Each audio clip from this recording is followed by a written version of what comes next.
I'm Keith, host of the program Interact for Impact. Bible-based teaching, study, and discussion aimed at equipping the saints for the work of the ministry. Join me every second and fourth Sunday, 1 p.m. on Burke Radio.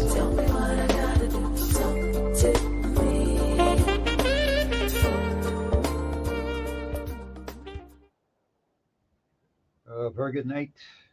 A very good night to all the listeners. This is a special edition of Interact for Impact.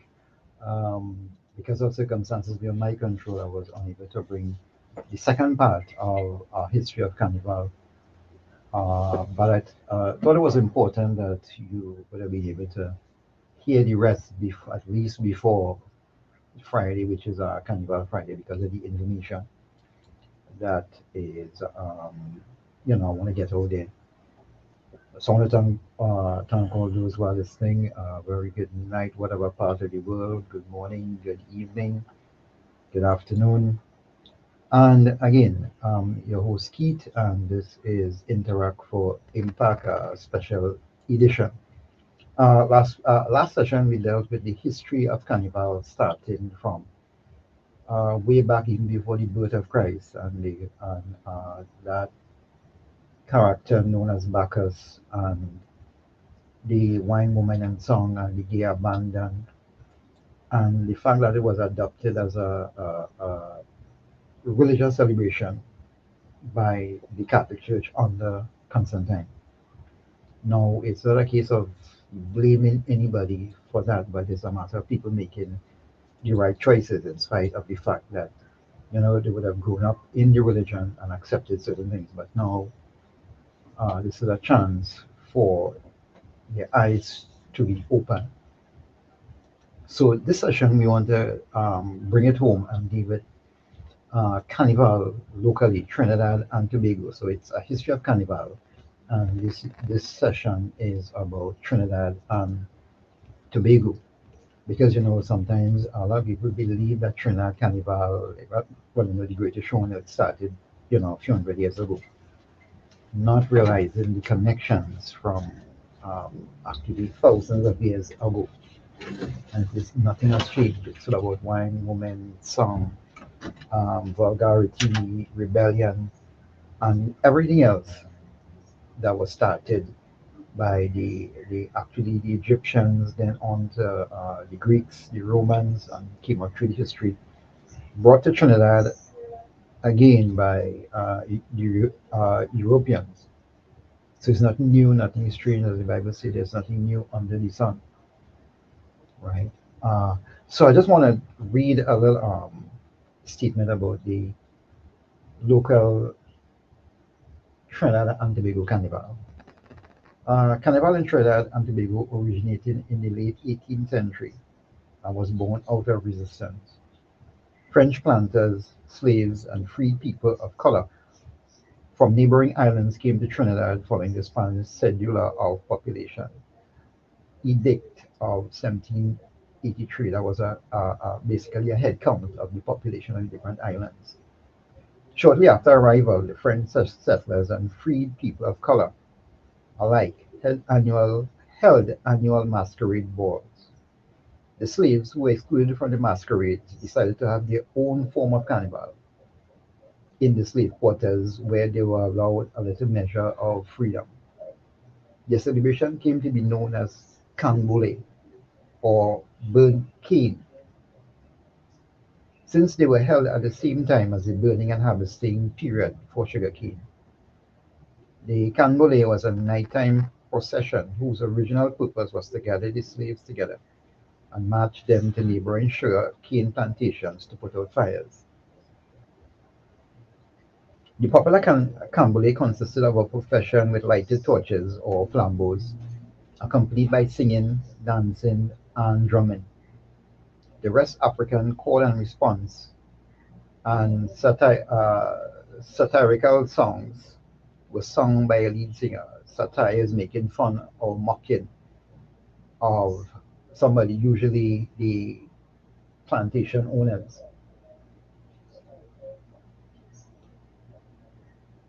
And they were sung by a lead singer. they chant well, and the chorus by singers called the Lavue. The drumming was usually provided by drummers from the Yoruba religion called Shango or Rada in Trinidad, or today's Orisha. They were also stick fighters armed with 3 foot long boar made from the wood of the pui. Their fierce calendar songs and the dances provided a sense of confidence and boldness. It would be the calendar stick fighters who will later physically defend the carnival. So you realize that all these terms are not recent terms. It's based on a culture and a tradition that is actually years old. Right? And all of this is presented as part of the culture. But as I go on further, you realize that going back to the roots, the original pagan roots, you will see the truth emerging, and that's the important thing, that you know the truth and you are now able to pass on the truth to those who you might come into contact with. After emancipation in 1834, the white planters abandoned the Mardi Gras Carnival and the streets were taken over by the former slaves. Carnival was now a celebration of the end of slavery and included all the elements of the canboulay, with a masquerade that mocked the antics of their former masters, as well as being a reminder of the evils of slavery. The European Mardi Gras would be forever transformed by the canboulay carnival of the former slaves. There were many attempts by the now British colonial authorities to suppress and abolish this new type of carnival. Cambodia became even more important as a symbol of freedom and defiance after the official emancipation of slaves in 1838. The celebrations became more daring and louder, but were met with hostility from the British colonial government. This took the form of media campaigns and laws that tried to control the times of the festival. Licenses were required for certain masquerades. The government tried to stifle it by outlawing all forms of drumming, singing in public, masquerading, stick fighting, and the practice of all African-based religions. As in, the, as in the native carnival, though, they met with resistance. The people struggled, fought, and died to defend their carnival festival. One famous victory was the defeat of a Captain Baker and the special police brought to the islands from England to suppress the carnival in 1881. These Canboulay riots established the existence and survival of Carnival forever. The start of Carnival is the start of Carnival is called Juve, meaning daybreak, and is described by some as a religious experience. The dance from dark to light, the ritual performed to welcome King Carnival or the Merry Monarch through the streets, starting as early as 4 a.m. on Carnival Monday morning. That begins the 2 official days of Carnival. And we got to understand that when you go back to the session the last session, you realize that that monarch referred to Dionysius or Bacchus, the god of wine, the god of disorder, the god of rebellion, the god of mockery. So every year we go through not really a celebration, but a ritual, because it's not just a matter of come out and start the mass. There are certain rituals. There are even prayers offered before the break of Juve. So it's not just a matter of something simple or harmless, right? There are deep spiritual and ritualistic significance to the whole idea of Juve and even Cambole. Um, Even this morning on one of the talk shows on local TV, there was the feature. There was a feature about the upcoming Carnival Cambole celebration. That is this Friday, again starting at 4 a.m. And there was an emphasis, well, after the 2 years of COVID and the now mother of all carnivals, they are expecting a bigger turnout. The original place that the rebellion and the defeat of Captain Baker took place, they now had to move it from there to a bigger venue because of the amount of people coming to celebrate Canbole. So in that, everything about the stick fighting and the drumming and the rituals is repeated and has been repeated every year since 1881 around there. And as I said in the last session, my opinion is that it's the opening of, or the constant opening or maintaining of a portal, because you're bringing back all these things, reenacting these things, keeping the memory, keeping the spirit of the whole event alive. And again, it was all about mockery, it was all about rebellion, it was all about revolution. And sometimes the issue comes down to rebelling against an imaginary figure. Sometimes it's just about the turmoil on the inside that is causing most of the rebellion and things like that. Going back to the notes, music continues to play a leading role in driving the carnival experience. Calypso music first emerged in the 18th century in Trinidad among communities of African slaves. Lead vocals were sung by a griot. A griot is a lead singer who functions as a storyteller, a sage, a poet, and historian wrapped into one. Calypso was also called a poor man's newspaper in times when literacy was not widespread. The musical style was an evolution of West African calypso. That's the Hausa word for bravo. Hausa is an African language. And the lyrics often mocked slave masters and as a way to secretly communicate between the slaves through double entendre or songs with double meaning, or with songs of self-praise or scorn for others. And those of you who are familiar with the whole Calypso monarch and things like that, reports come out a lot about the amount of rituals that take place, the amount of courier brooms and pots and bush and different concoctions and rituals that take place before this big competition on the night of the competition. So when you see them come out and sing their songs, sing their calypsos, it's not that's not just it. There are calypsonians who are friends all along until that night, right? There are certain doors or dressing rooms you can't go by because of different things like frogs and all the other rituals that comes out of witchcraft takes place on that Imashbra night. So it's much more than singing a song and a good composition. One of the things you'll also realize is that there are a lot of young soca singers, because most of them started off as calypsonians, junior calypsonians, etc., and went on to soca, which is uh, the more upbeat version of calypso. And you'll find a lot of them talking about spirit and spiritism and spirituality, talking about people in their 20s and 30s, right? People who hardly even focus on God or mention the name of God, but they're talking about spirits and spiritual experience and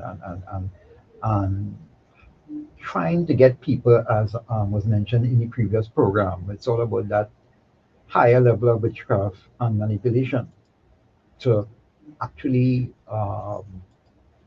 get at the minds of people, right? Everything is about the power of suggestion, right? In the songs, jump, wave, and every competition or every fete, as you call it, people are willing to spend their money. As I say, spend their money, sometimes up to $3,000 to $4,000 to prepare for a fete. Go in there for somebody to ball behind them and tell them what to do. Jump, jump, wave, bend over, and things like that. And they are willing to allow people or the singers or the entertainers to order them around. And that's the power of the music, right? Sometimes the music or the song itself, as I usually say, the young children are singing calypsos and the adults are singing nursery rhymes. It's just three or four, maybe 10 words for the most that they repeat over and over. And you have people doing some of the craziest things in that fete or in that whatever it might be. That's the power of the music that they depend on.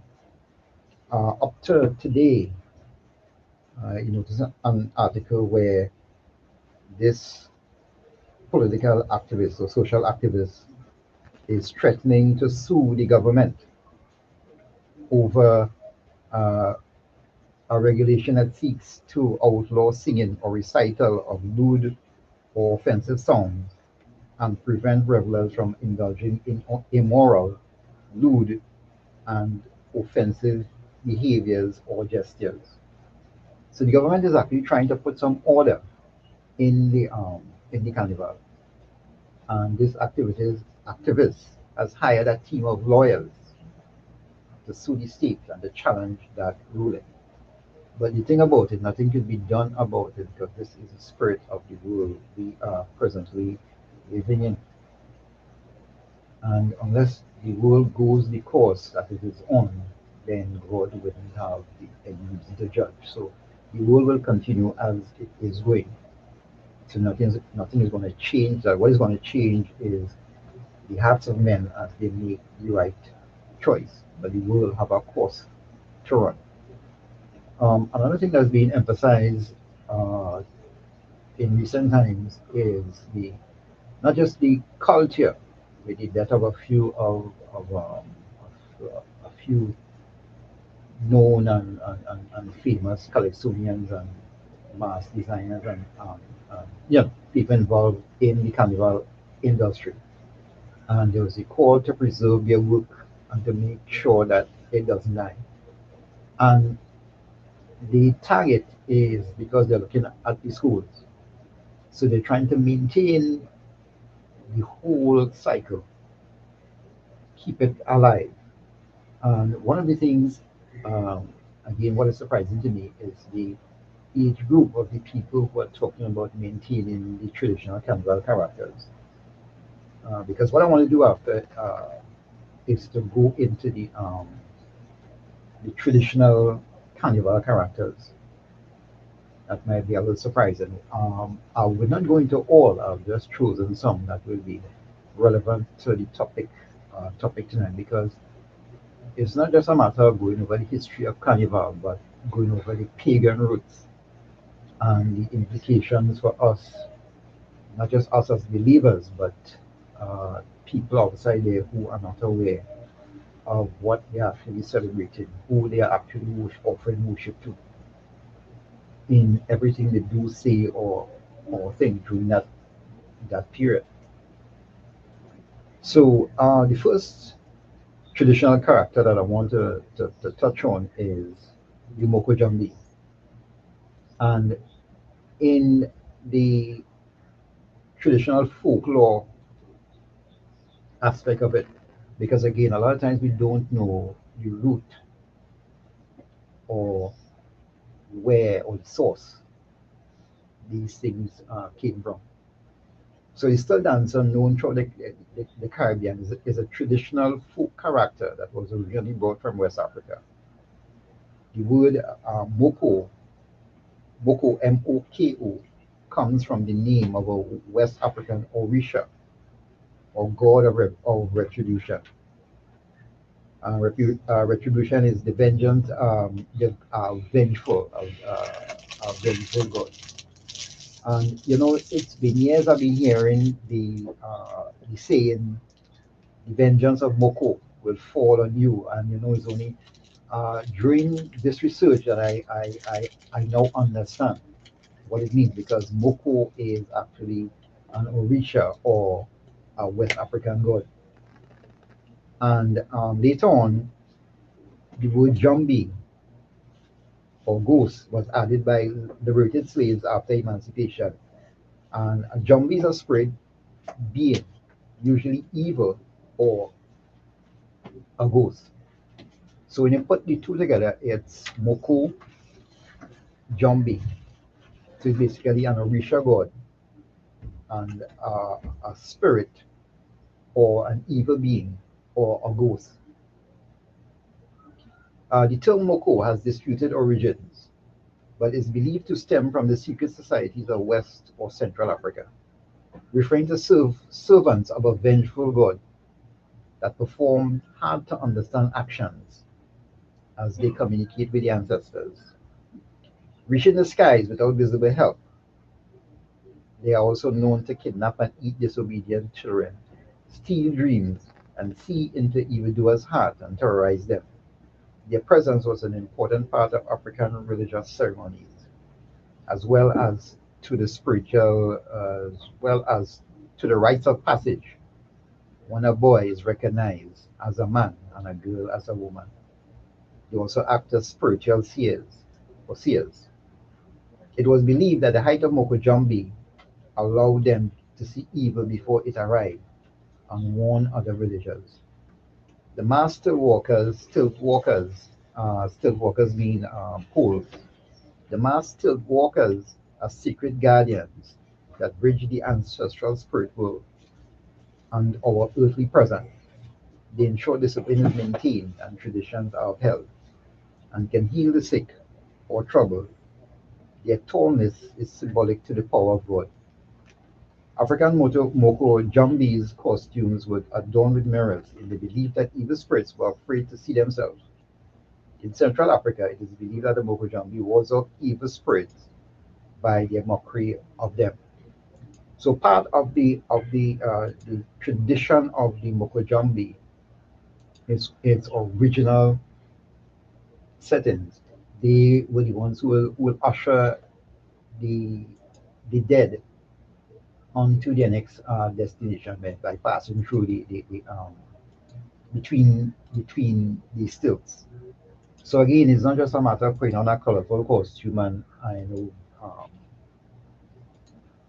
looking taller than everybody else. There is a level of significance. Now we have some people that might not be aware of what the significance is, who might be participating, but then there are a lot of those who are fully aware of the tradition, the ritual behind it. But a lot of people are actually innocent bystanders in that sense of the word. Another character is the Midnight Robber. The Midnight Robber is one of the traditional carnival characters known for speeches called Robber Talk. That comes from the tradition of the African griot or storyteller, similar to the Calypsonian. It is delivered in a boastful, prideful, mocking style, taken from a variety of sources, which includes the Bible, other literary texts like books and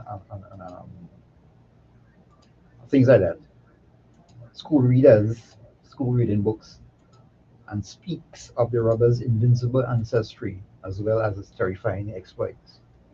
Resembling a cowboy costume, the large hat with a fringe brim, with the crown or the top of the hat in different shapes, including graveyards or gravestones, coffins, etc. A large cape decorated with symbols of death and destruction.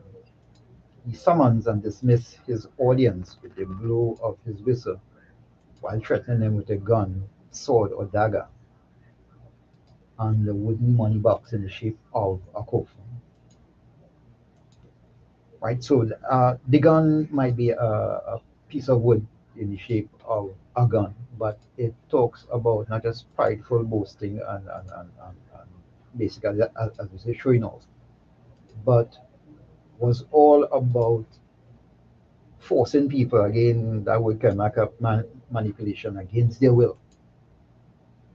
right? Because what they will do is that they will come at you, especially if you are scared of them, if they realize that you are scared of them, and they will force you to do certain things that they will want you to do.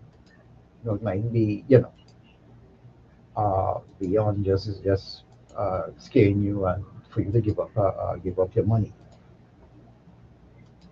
Another aspect of the traditional characters again is devil mask. And again, the word devil from the Greek diablos means slanderer or accuser. And the devil, as a great power of evil, has been much depicted in religious and secular literature and art as a spirit or power of evil. Though sometimes used for minor demonic spirits, the word devil generally refers to the prince of evil spirits, and as such takes various forms in the religions in the world. In traditional Trinidad Carnival, the devil dragon mask may be divided into three main groups of characters: imps, beasts, and rulers or gongmen. Jab is the French patois for diable or devil. So when you hear about jab, right now over the last few years, there have been a lot of music coming in from Grenada, what they call jab music, and that explains itself. Back in the day, you will hear the little song "Pay the Devil, Pay the Devil, Jab." So jab, you talk about devil, right? And these were things that as children we thought to be innocent, not realizing that there's a deeper spiritual significance to it. Um, so we would have been familiar with the Jab Molasi, and Jab means devil, and Molasi is the French patois for molasses, and it's one of the several types of devil mask. Back in the day, they would use molasses to cover themselves to give them that dark appearance. The costume consists of short pants, a wire tail, mask, horns, and a pitchfork. And that pitchfork basically is based on that perception that people have of Satan. The only difference is that they are covered in different color paints, but Satan in that form is usually depicted as a being in a red suit with the same features. The Jamalas would carry chains and wear locks and keys around his waist and carry a pitchfork. The whole body smeared with grease or mud, red, green, or blue paint. The Jabbolasi dances to music that is played on biscuit tins or pans by his imps. While some of his imps supply the music, others hold his chain, seemingly restraining him as he pull against them in his wild dance. The Jabbolasi, or molasses devil, is one of the oldest forms of devil mask.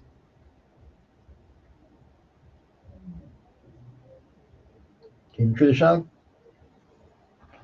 Trinidad Carnival, yeah, right. So moving on, right. So in the traditional Trinidad Carnival, there's a lot when you look at the root and you realize the word devil, you realize the word diable, uh, dragon. When you look at the book of Revelation, you realize that the devil is referred to as the dragon, right? And again, it's all about hiding everything in plain sight. If you have an understanding of what is taking place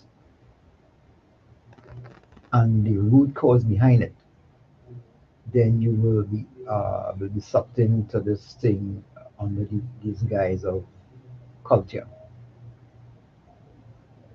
Inspired from the jab or devil mask, the dragon, sometimes referred as king beast. The dragon mask is one rooted in the understanding of good and evil and all its elements. The dragon is a fire beast from hell, a metaphorical representation of the forces of nature and comes to bring destruction to all. Dancing through the streets, the aim of the dragon is to captivate and frighten its audience. The dragon is designed as a dragon. An overall costume of scales, a dragon head with a movable tongue, large wire-frame wings, and a long scale tail. Chains are tied around the beast that are also held by imps in order to restrain it.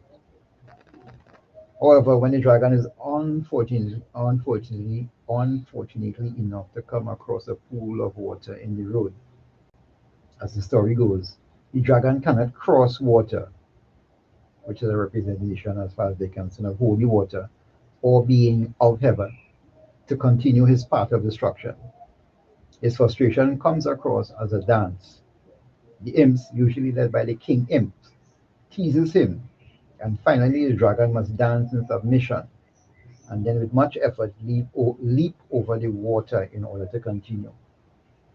Right. So when you look at all these symbolisms and you compare it to Bible account, you realize that uh, where it's all pointing and the direction that it is going. Another aspect of the devil mask is the bookman, also referred to as a gong man or ruler. It features a costume that consists of an oversized head mask, which contains small horns and carries a demonic impression. The face of this mask is supposed to mirror the face of the devil himself. The bookman carries a pen and a large book in which he writes the names of possible souls for the devil. The other two groups of characters in the devil band are the imps and beasts. The bookman is the principal character in the devil band, and in keeping with his status, his movement is waltz-like. That's the dance known as the waltz, with constant bowing to musical accompaniment. Another traditional character is the bat mask. The bat costume is normally black or brown and made to resemble a bat. There's a bat dance to go with the costume. In performance, the masquerader crawls, flaps, dances on his toes, and folds his wings in a series of movements, imitating the bat. Those who play bat mask long enough acquire the reputation of beginning to resemble the bat. And there was I think the son is still existing, but there's a family who were known for portraying bat masks in Trinidad. And if you look at the individuals, they actually resembled a bat. Actually resembled a bat. Now, the other thing that, especially leather masks and these other things, before they put on this costume, they perform certain rituals, which includes incantations and things like that. Traditional mask players, they don't play mask, they play a mask. What that means is that they become the mask that they play. It's not just a matter of jump and wave and whatever. They become the mask they play. So when you look at the, especially like the bat and the dragon and things like that, they try to mimic the exact movement and characteristics of the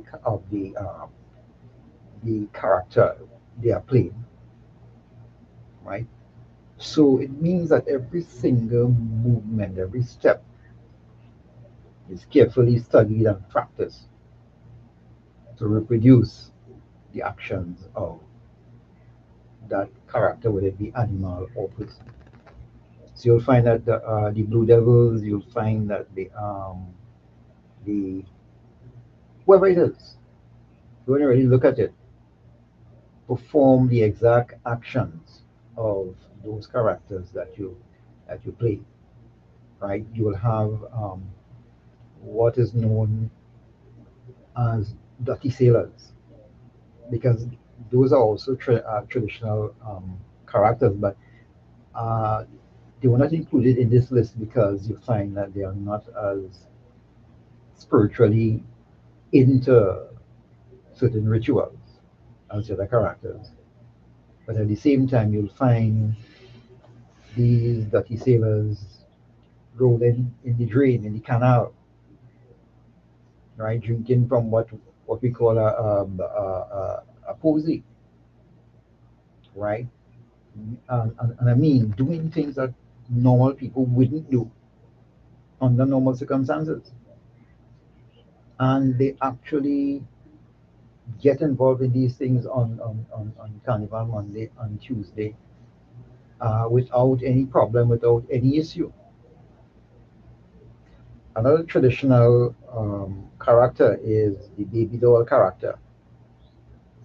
And the person playing the baby doll portrays a gaily dressed doll decked out in a frill dress and bonnet.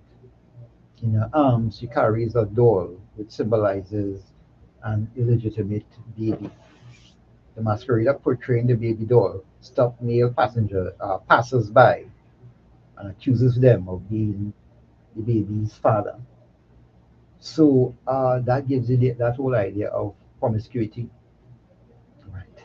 And a certain level of loose living, right? And again, it is not just by chance. It's not just get up and do what you want.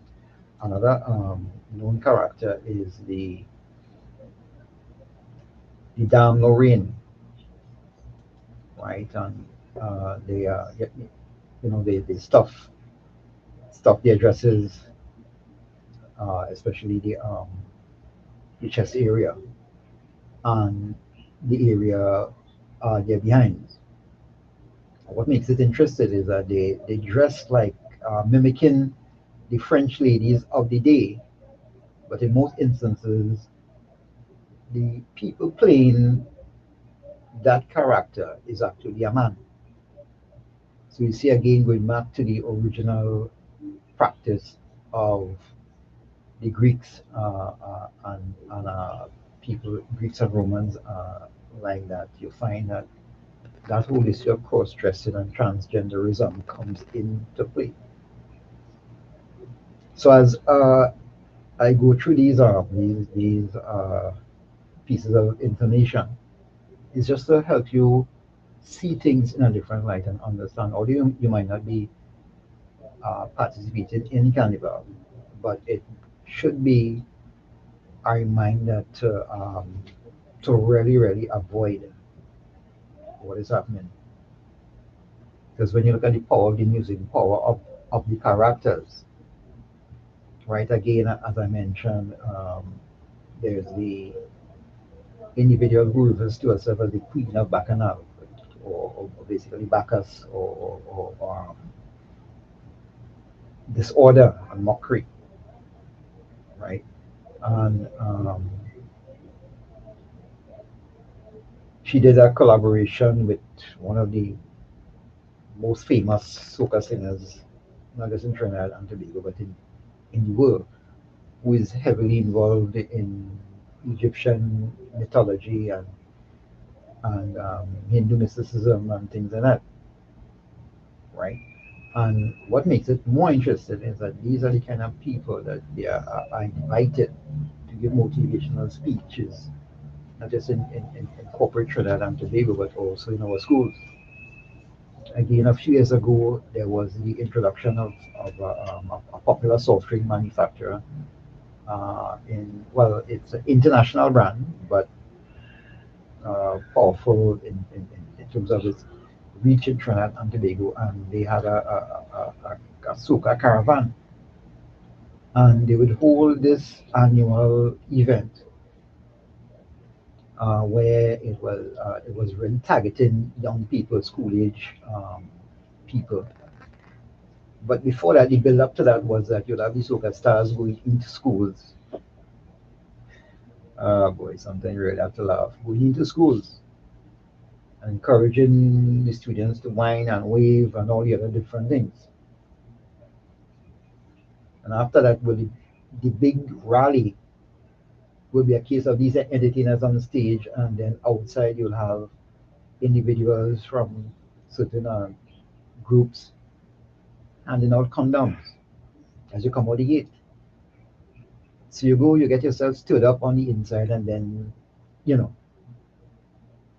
you do what is considered to be natural as far as carnival is concerned. Because again, like I mentioned in the first session, it's a spring fertility festival.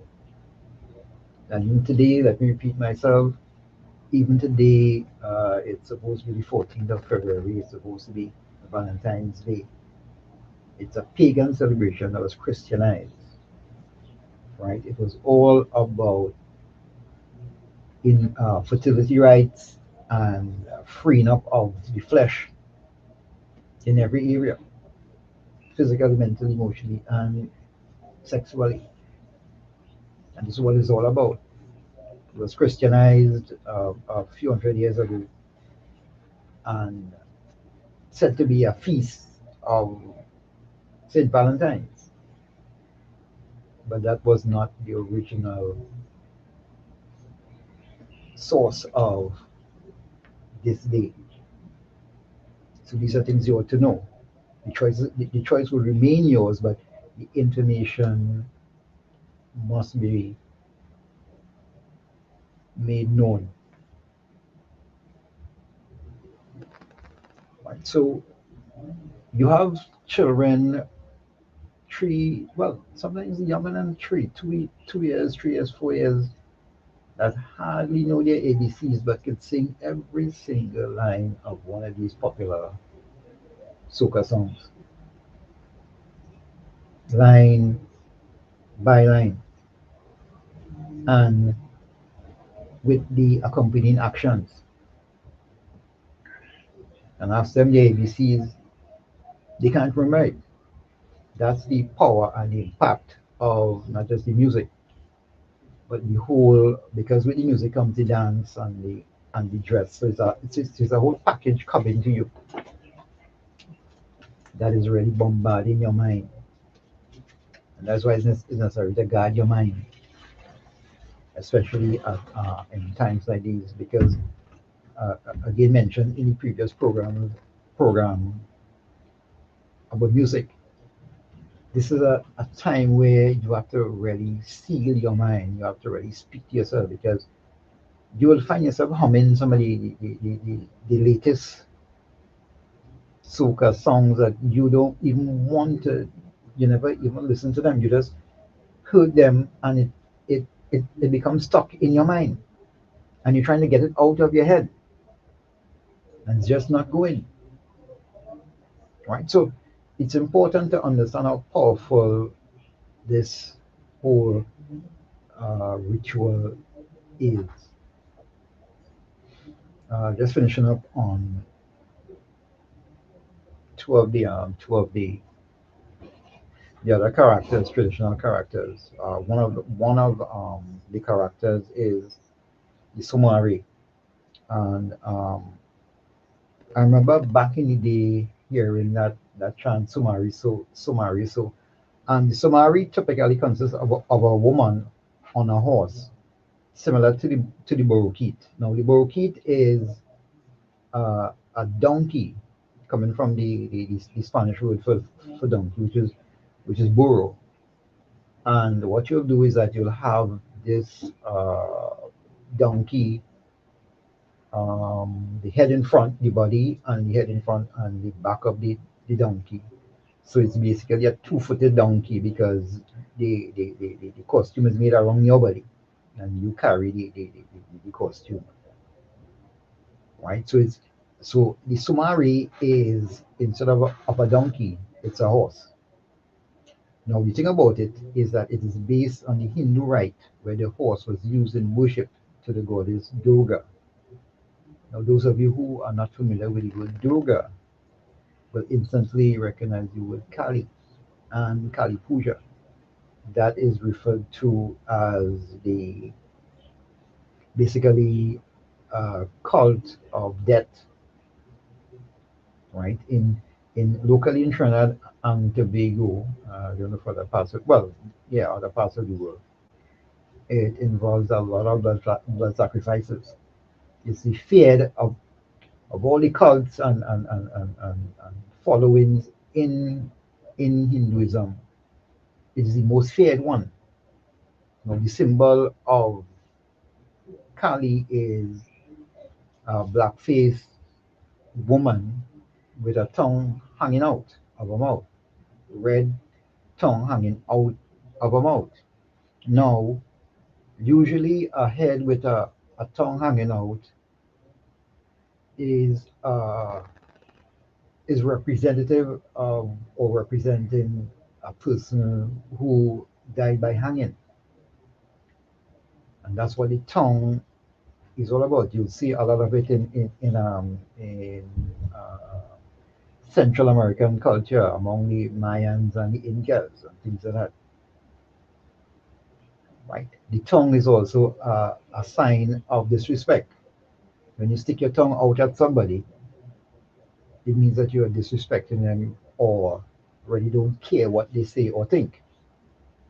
Right? So all these little things that we might tend to overlook as believers, I'm just trying to draw your attention and kind of open up your eyes a little bit. You could, do further research because it's necessary to get this information out because of the fact that, again, like I said before, there's this drive and this push to bring these things into school because most of the information here is found on the Ministry of Education website. So it means that it's already in the school, right? About this time, you have children having to make carnival costumes and masks and get involved in the culture.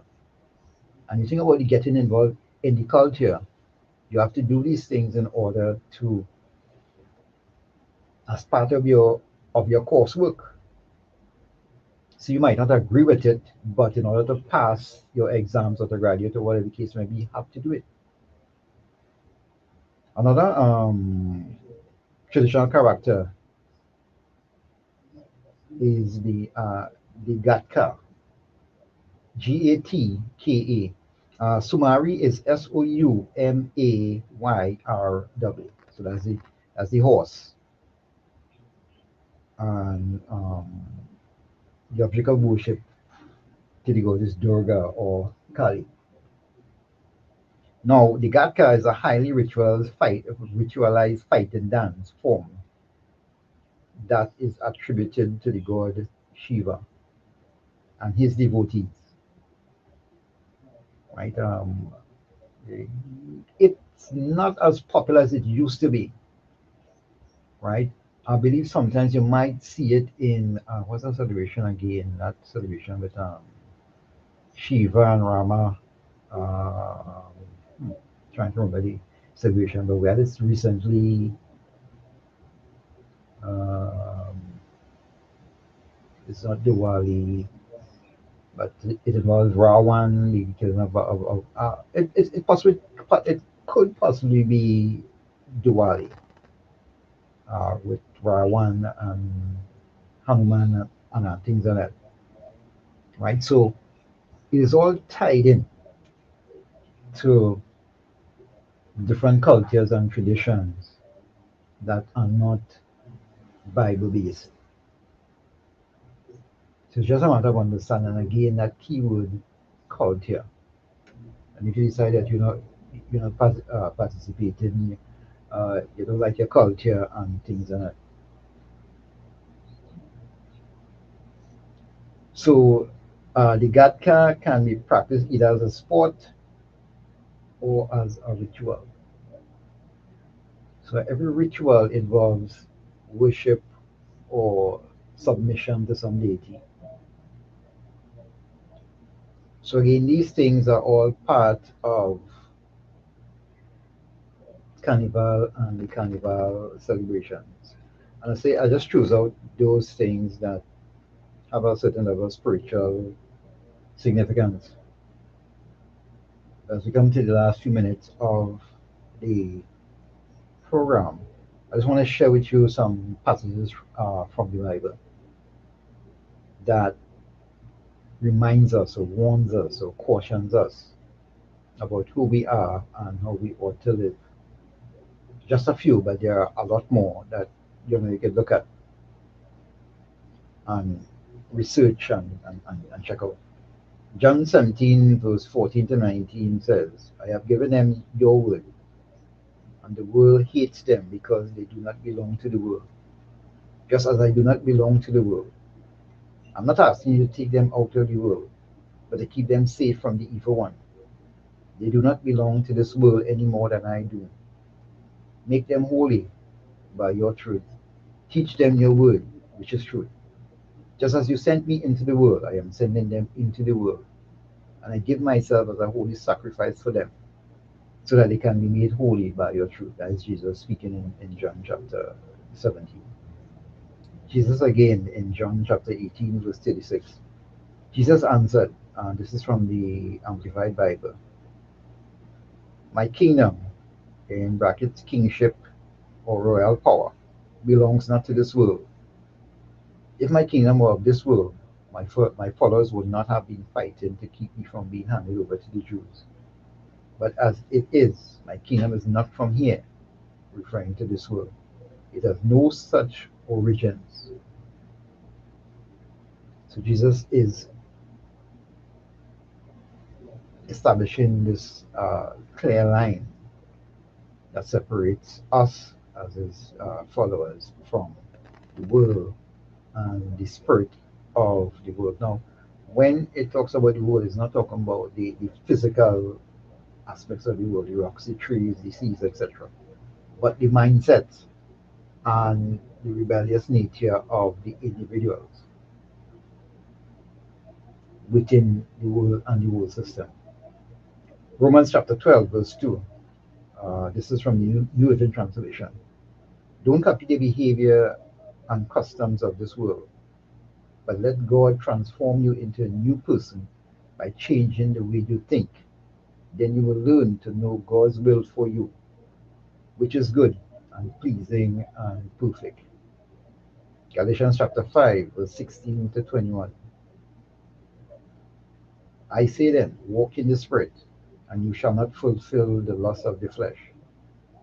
For the flesh lusts against the Spirit, and the Spirit against the flesh. And these are contrary to one another, so that you do not do the things that you wish. But if you are led by the Spirit, you are not under the law. So it means that you don't have to depend on a big stick over your back to keep you on track, which is which is which is basically the spirit of the world right now. There are people who, unless there's a law, there's a punishment, and sometimes even in with the punishment and the law present, uh, something that I mentioned to a few persons this week as it came to my mind. Um, the law abiding will always be the ones being disadvantaged because the lawless will continue to break the law, whatever law it might be. But the law abiding will always try to live according to law. And the more the lawless misbehave and more laws put in place, the law abiding will continue to keep the laws as much as possible. Right. So continuing Galatians chapter 5, this is the chapter about the works of the flesh. Now the works of the flesh are evident, which are adultery, fornication, uncleanness, lewdness, idolatry, sorcery, hatred, contentions, jealousies, outbursts of wrath, selfish ambitions, dissensions, heresies, envy, murders, drunkenness, and this keyword here, revelries, and the like, of which I tell you, which one, just as I told you in time past, that those who practice such things will not inherit the kingdom of God. And this word revelries or revelry is a main aspect of carnival, right? Whether it be local carnival or carnival around the world. It's about revelry and revelers. So it is specifically pointed out in this passage that it is unacceptable to God. John chapter 1, verse, no, 1 John chapter 2, verse 15 to 17. Do not love this world, nor the things it offers you. New Living Translation. When you love the world, you do not have the love of the Father in you. For the world offers only a craving for physical pleasure, a craving for everything we see, and pride in our achievements and possessions. These are not from the Father, but are from this world, and this world is fading away, along with everything that people crave. But anyone who does what pleases God will live forever. And final one is Philippians chapter 4, verse 8 and 9. And I believe most people will know this one. Finally, brethren, whatever things are true, whatever things are noble, whatever things are just, whatever things are pure, whatever things are lovely, whatever things are of good report, if there is any virtue, and if there is anything praiseworthy, meditate on these things. The things which you learn and receive and heard and saw in me, these do, and the God of peace will be with you. So Paul here is talking about setting an example so that other people could follow. And it's very important now that we understand and we live a life pleasing to God. Because one of the things that becomes a problem is, again, when your mind is not transformed and renewed, you can easily be shaken or convinced, or again, that whole connection of the program, they can easily be manipulated, right? Because there are a lot of people who had terrible stories because, well, we're just going to have a good time. And there were incidents of drinking too much, and situations ended up in sexual assault and things like that. Doing things that you really didn't plan to do, or as you say, was misbehave more than you planned to, right? And these things happen because if you're not in control, if you're not exercising self-control, you are at the mercy of the spirit that is present at this time.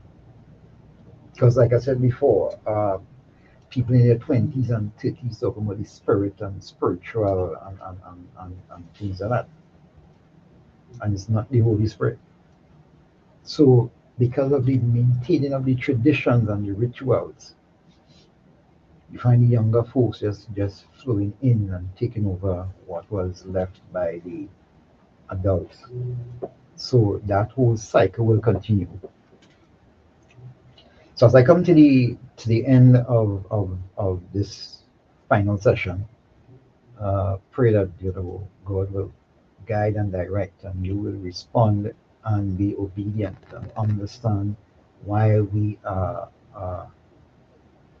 set aside people and why we have to stay, as you might say, in our lane. Don't let the things of the world attract us and cause us to go off course, because it's just a moment of pleasure that can have a eternal impact on your life and basically where you spend eternity. I just want to thank you for this time, this session, for all those who have been listening wherever you are, whether locally, internationally. I pray, Lord, that this will go out, not just go out and change and transform minds, stir up within individuals, that they will not just receive it, that they will also seek to spread it and to give an explanation and the reason why we ought to live right and holy before God.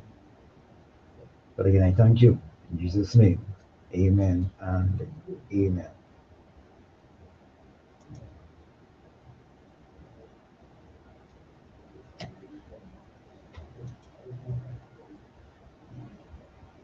Growth Radio.